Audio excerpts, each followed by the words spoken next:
শুভ সন্ধ্যা বন্ধুরা। তো দেখো আমি চাউমিন করবো বলে চলে এসেছি। এখানে আছে দুটো চাউমিন, এটা আছে চাউমিন মশলা, এটা আছে গোলমরিচ গুঁড়ো, আর এটা আছে সয়া সস, টমেটো সস, আর করার জন্য রান্নার তেল আর সাদা তেল দিয়েছি।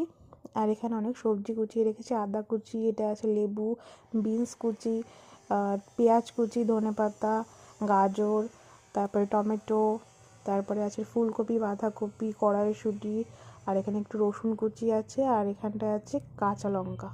কাঁচা লঙ্কার বিনটা দেখতে একই রকমই লাগছে। তো অনেক সবজি আছে, ওই জন্য আমি আর ডিমটা দেইনি। তো কার কার এরকম ভেজিটেবল দিয়ে খেতে ভালো লাগে, আমার তো খুব ভালো লাগে।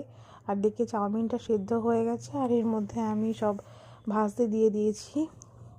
আর এর মধ্যে আমি কয়েক টুকরো সোয়াবিন দিয়েছি। সোয়াবিনটা আমার খেতে খুবই ভালো লাগে।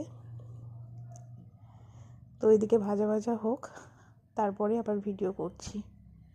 এবার ঢাকা দিয়ে দেবো, তাড়াতাড়ি হয়ে যাবে তাহলে ভাজাটা, সেদ্ধটাও খুব ভালো হবে। তো পরে আমার আর ভিডিও করা হয়নি, ছেলেকে খাওয়াচ্ছিলাম। আর এদিকে আমার হয়ে গেছে, এর মধ্যে মশলা টশলা সব দেওয়া হয়ে গেছিলো। আর এটা গ্যাসটা আমি অফ করে দিয়েছি, এবার সবাইকে দেবো খেতে। এটা আমি ভাইয়ের জন্য বেড়েছি।